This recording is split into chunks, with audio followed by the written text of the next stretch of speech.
अगर आपका पार्टनर आपको एक रोड ट्रिप पर ले जाए और उस ट्रिप के बीच आप गायब हो जाएं, तो सबसे पहला शक किस पर होगा? ये कहानी एक ऐसे कपल की है जिनकी परफेक्ट इंस्टाग्राम पोस्ट #VanLifeDreams ने दुनिया को उनका प्यार दिखाया, लेकिन उनके पोस्ट के पीछे एक ऐसा सच था जो किसी ने नहीं देखा। Let's see the insights of this case study. Hi, I'm Brian. And I'm Gabby. Gabriel यानी कि गैबी पेटिटो एक 22 साल की ट्रैवल ब्लॉगर थी जिसका सपना था पूरा अमेरिका का रोड ट्रिप करना। उसका बॉयफ्रेंड 23 साल का ब्रायन लॉन्ड्री और दोनों ही कॉलेज के टाइम से ही रिलेशनशिप में थे। दोनों ने डिसाइड किया कि वो एक वाइट वैन में अमेरिका का क्रॉस कंट्री ट्रिप करेंगे। 2 जुलाई को उन्होंने अपना सफ़र शुरू किया। इंस्टाग्राम पे #VanLife के साथ अपनी ट्रैवल जर्नी की फ़ोटोज़ और वीडियोस डालने लगे। उनके हर पोस्ट में प्यार और एडवेंचर ही दिखता था। उनका ट्रिप सोशल मीडिया पे वायरल हो गया। इंस्टाग्राम पे #VanLife के साथ वो लोग हैप्पी कपल जैसे दिखते थे।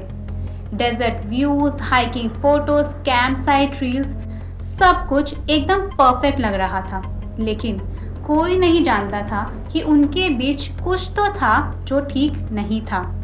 इसी ग्लैमरस सोशल मीडिया लाइफ के बीच एक ऐसा इंसिडेंट होता है जो किसी ने भी नहीं सोचा होता। 12 अगस्त को मॉब यूटा में एक कॉल आता है 911 पर। एक कपल रोड साइड पे झगड़ रहे हैं। पुलिस को जैसे ही खबर मिली वो उस लोकेशन के लिए निकल पड़ते हैं। जब पुलिस वहां पहुंची तो उन्हें ब्रायन और गैबी मिलते हैं। गैबी रो रही होती है और ब्रायन साइड में खड़ा होता है, थोड़ा काम दिख रहा होता है, और पुलिस अपने बॉडी कैम में उनकी फुटेज रिकॉर्ड कर लेती है। मामला थोड़ा ठंडा होने के बाद पुलिस दोनों को अलग अलग सोने की सलाह देती है और कोई भी उस टाइम अरेस्ट नहीं होता। ये मोमेंट इस केस में काफ़ी इम्पोर्टेंट था क्योंकि ये प्रूफ था कि उनका रिलेशनशिप जो बाहर से प्यार भरा दिख रहा था, अंदर से कितना टॉक्सिक था। पर सिस्टम ने उस रेड फ्लैग को इग्नोर कर दिया। उनकी ट्रिप आगे बढ़ी, लेकिन 27 अगस्त को गैबी की सोशल मीडिया एक्टिविटी बंद हो जाती है। उसकी माँ को एक लास्ट मैसेज मिलता है, नो सर्विस इन योसेमिट। लेकिन योसेमिट नेशनल पार्क तो उनके रूट में ही नहीं था। ये पहला मोमेंट था जब गैबी के परिवार को कुछ तो गड़बड़ महसूस हुई। अब सवाल ये था कि क्या ये मैसेज गैबी ने ही भेजा था? 1 सितंबर 2021 को ब्रायन लॉन्ड्री फ्लोरिडा से अकेले वापस आ जाता है विदाउट गैबी। उसने किसी को कुछ नहीं बताया, ना ही पुलिस को कुछ इन्फॉर्म किया गैबी के बारे में।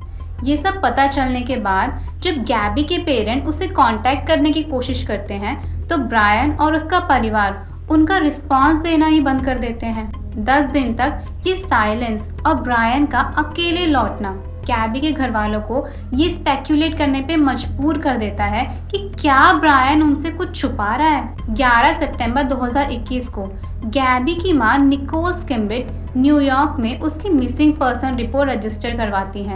सोशल मीडिया पे फाइंड गैबी ट्रेंड करने लगता है। पब्लिक और मीडिया का प्रेशर पुलिस पे बढ़ने लगता है। 19 सितंबर को योमिंग के ब्रिजरटन नेशनल फॉरेस्ट में एक शव मिलता है। डीएनए टेस्ट होने के बाद ये कंफर्मेशन मिलती है कि ये किसी और का नहीं बल्कि गैबी पेटिटो का ही शव है। ऑटोप्सी रिपोर्ट बताती है कि उसकी मौत गला दबाने से हुई थी और उसके शव को 3 हफ्ते हो चुके थे। ये डिटेल प्रूफ बन जाती है कि गैबी की मौत नेचुरल नहीं थी, ये किसी ने जानबूझ के किया था। गैबी की मौत के बाद ब्रायन के बिहेवियर में ड्रास्टिक चेंज आता है। जब वो 1 सितंबर को फ्लोरिडा आता है तो ना उसके चेहरे पे गिल्ट था, ना उसने किसी को इन्फॉर्म किया।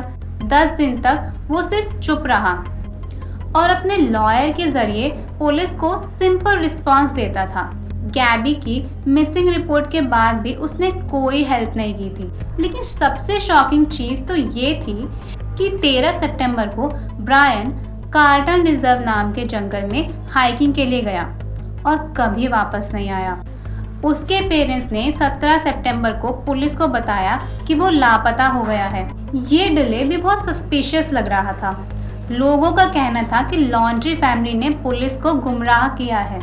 सोशल मीडिया और पब्लिक आउटरीच इतना बढ़ गया था कि कार्टन रिजर्व में मैसिव मैनहंट लॉन्च किया गया।